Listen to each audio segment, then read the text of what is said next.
3 ఎకరాల్లో భవనాలు, 5 లక్షల చదరపు అడుగుల విస్తీర్ణంలో ఆఫీసులు, ఆధునిక హంగులు. ఇవి తెలంగాణ కొత్త సెక్రటేరియట్ విశేషాలు.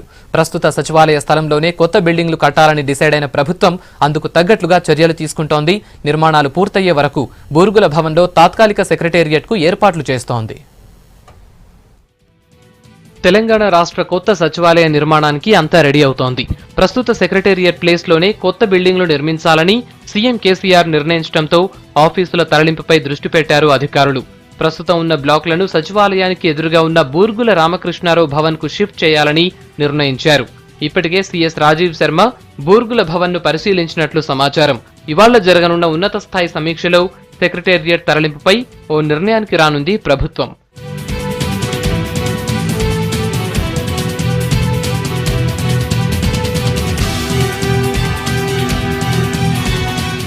ప్రస్తుత సెక్రటేరియట్లోని ఒక్కో బ్లాక్ ను కూల్చివేసి నిర్మాణం చేపట్టాలని అధికారులు డిసైడ్ అయ్యారు.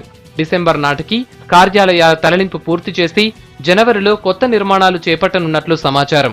భద్రతకు ప్రాధాన్యమిస్తూ అధునాతన హంగులతో కొత్త సెక్రటేరియట్ నిర్మించాలని భావిస్తోంది రాష్ట్ర ప్రభుత్వం. 350 కోట్లతో కొత్త సచివాలయ నిర్మాణానికి ప్రతిపాదనలు సిద్ధం చేసి సీఎం కేసీఆర్ కు ఇచ్చినట్లు తెలిసింది.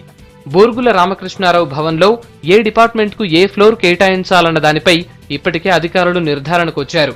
9 అంతస్తులున్న భవనంలో సీఎం పేషీతో పాటు మంత్రులు, అధికారుల ఆఫీసులు ఉంటాయి. ఇతర శాఖల కార్యాలయాలను జలసౌధ, ఎర్రమంజిల్లో ఉన్న ప్రభుత్వ బిల్డింగుల్లోకి మార్చనున్నారు. తాత్కాలిక సచివాలయానికి పార్కింగ్ ను ఓల్డ్ ఎమ్మెల్యే క్వార్టర్స్ లో ఏర్పాటు చేస్తారని తెలుస్తోంది. ఇక బూర్గుల భవన్ లోని ఆఫీసుల్ని గృహకల్ప, నాంపల్లిలోని ఇతర ప్రభుత్వ కార్యాలయాలకు తరలించే ఆలోచన చేస్తున్నారు.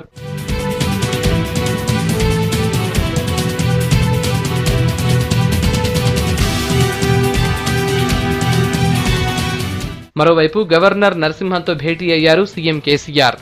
దాదాపు అరగంట పాటు వివిధ అంశాలపై చర్చించారు.